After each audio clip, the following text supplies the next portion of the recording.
I'm Mark Abney, peanut entomologist at the University of Georgia. We're here in Plains, Georgia today, standing in front of some research that we're doing on rootworm. Rootworm is a major pest of peanut in the area of the state we are today. You can see that the soil here has a red color to it. It's a heavy clay soil, and rootworm is particularly problematic in that kind of an area.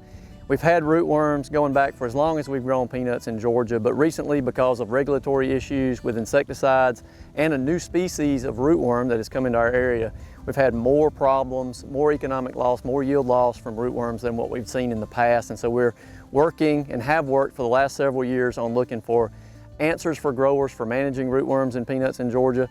We evaluate different types of insecticides. We look at the biology of the insect. We're looking at how the insect's damage correlates with yield loss and quality loss at the end of the season.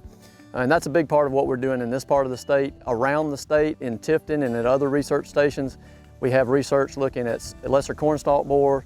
We're looking at foliage feeding caterpillars, spider mites, you name it. If it's a pest in peanut, we're probably doing some kind of work to help growers manage it better. 2024 has been we'll call it a buggy year. We started out with fairly light insect pressure in terms of thrips. We almost always see a lot of thrips in our peanuts, or at least every field's infested with thrips. This year was a fairly light thrips year. That's translated, fortunately, into a relatively light year for tomato spotted wilt virus. The thrips are the vector for tomato spotted wilt virus, and so we're not seeing as much spotted wilt as we have in the last few years, and that's really good.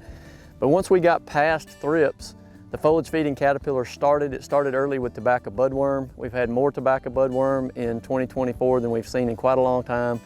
And then we moved into a whole mix of species. All of them are common, but not at the levels we've seen in 2024. So our growers have had to treat this year more than what we would treat in, let's just say, a normal year. Beet armyworm has been a major problem for us. It's been very difficult for us to control. Now, as we get into the second half, the later part of the season, velvet bean caterpillar, which is an annual pest. We see it every year, but it's going to start showing up. It has started showing up. Our growers are going to have to be diligent. They're going to need to be walking their fields.